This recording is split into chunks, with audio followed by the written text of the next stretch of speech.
നമസ്കാരം, ജന്മഭൂമിയിലേക്ക് സ്വാഗതം. ഗുരുവായൂർ ക്ഷേത്ര പരിസരത്ത് മാംസം പാകം ചെയ്തതായി ഇപ്പോൾ പരാതി ലഭിച്ചിരിക്കുകയാണ്. ക്ഷേത്രത്തിൽ എത്തിയ ഭക്തരാണ് ഇതുമായി ബന്ധപ്പെട്ട് ദേവസ്വം ബോർഡിന് പരാതി നൽകിയിരിക്കുന്നത്. ക്ഷേത്ര പരിസരത്ത് കോഴി മാംസം പാചകം ചെയ്യുന്ന ദൃശ്യങ്ങൾ ഭക്തർ മൊബൈൽ ഫോണുകളിൽ പകർത്തിയിട്ടുമുണ്ട്.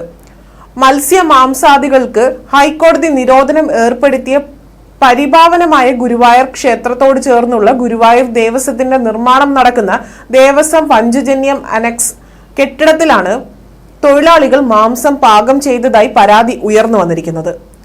ദേവസ്വത്തിന്റെ പഞ്ചജന്യം അനക്സിലെ കരാർ തൊഴിലാളിക്കാരാണ് കോഴി മാംസം പാകം ചെയ്ത് കഴിച്ചിരിക്കുന്നത്. സ്ഥിരമായി ഇവിടെ നിന്നും മാംസത്തിന്റെ ഗന്ധം ഭക്തർക്ക് അനുഭവപ്പെട്ടിരുന്നു. ഇതോടെ ഭക്തർ നേരിട്ടെത്തി പരിശോധിക്കുകയായിരുന്നു. അപ്പോഴാണ് തൊഴിലാളികൾ കോഴി മാംസം പാകം ചെയ്യുന്നതായി കണ്ടെത്തിയത്.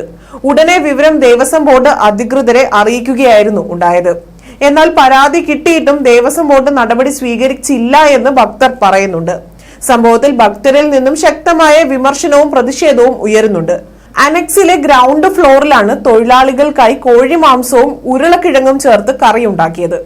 സംഭവത്തിൽ ക്ഷേത്ര സംരക്ഷണ സമിതി താലൂക്ക് കമ്മിറ്റി പ്രതിഷേധിച്ചു. സംഭവത്തിൽ ദേവസ്വത്തിന്റെ ഭാഗത്തു നിന്നുള്ള അനാസ്ഥയിൽ ദുരൂഹതയുണ്ട് എന്നും സമരപരിപാടികളുമായി മുന്നോട്ടു പോകാൻ ഭക്തജനങ്ങൾക്ക് അവർ നിർബന്ധിതരാകുന്നുവെന്നും ക്ഷേത്ര സംരക്ഷണ സമിതി യോഗം മുന്നറിയിപ്പ് നൽകിയിട്ടുണ്ട്. ഇത്തരം പ്രവർത്തനങ്ങൾ വീണ്ടും ആവർത്തിച്ചാൽ ഗുരുവായൂർ ദേവസ്വം ചെയർമാനെയും ദേവസ്വം അഡ്മിനിസ്ട്രേറ്ററെയും വഴിയിൽ തടയുമെന്നും യോഗം മുന്നറിയിപ്പ് നൽകിയിട്ടുണ്ട്.